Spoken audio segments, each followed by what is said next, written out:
Hello friends, आज जो हम स्टोरी सुनेंगे वो है चूहा और मेंढक की कहानी। ये बहुत ही इंटरेस्टिंग स्टोरी है। आई होप कि आप सबको पसंद आए। एक दफ़ा का ज़िक्र है कि एक तालाब में एक चूहा रहता था और एक मेंढक भी टटराता रहता था। ये दोनों एक दूसरे को बिल्कुल पसंद नहीं करते थे। चूहे को शिकायत थी कि मेंढक हर वक्त टर टर करता रहता है, ना वक्त देखता है ना मौसम, खुद भी जागता है और सबको जगाता है। इसकी हर वक्त की टर टर से सर में दर्द हो जाता है।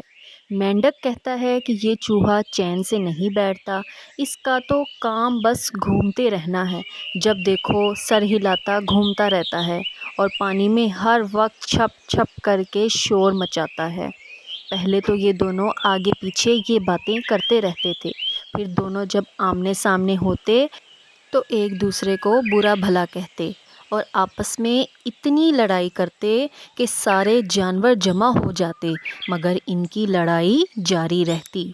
एक दिन जब दोनों में लड़ाई शुरू हुई तो चूहे ने मेंढक से कहा कि वो तालाब छोड़कर चला जाए, क्योंकि तालाब का मालिक वो नहीं है बल्कि चूहा है, और इससे पहले ये जगह चूहे के बाप दादा की थी।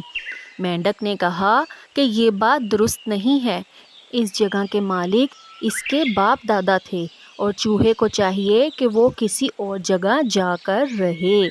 इस बात पर तो लड़ाई और बढ़ गई। पहले दोनों दूर दूर से एक दूसरे को आंखें दिखाते थे, अब ये हुआ कि गुत्थम गुत्था हो गए। ये सब एक चील भी देख रही थी।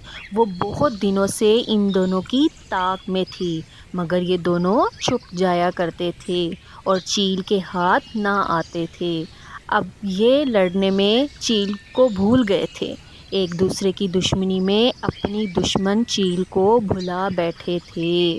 चील मौका मुनासिब देखा और तेज़ी से झपटकर इन दोनों को जंगल में ले उड़ी। इस कहानी से हमें ये सबक हासिल हुआ कि आपस के झगड़े में दुश्मन कामयाब हो जाता है। इसलिए हमें चाहिए कि हम चूहे और मेंढक की तरह आपस में छोटी छोटी बातों को लेकर लड़ाई झगड़ा ना करें, बल्कि खुशी खुशहाली अपने आस पास पड़ोस में सबके साथ अच्छा सलूक करें और झगड़ा फसाद से अपने आप को हमेशा बचाए रखें, ताकि कोई दुश्मन हम पर सबकत ना ले जा सके। इसी तरह आज की स्टोरी का इख्तिताम हुआ। अगली वीडियो देखने के लिए मेरे चैनल को सब्सक्राइब करें और बेल आइकन के बटन को ज़रूर प्रेस करें।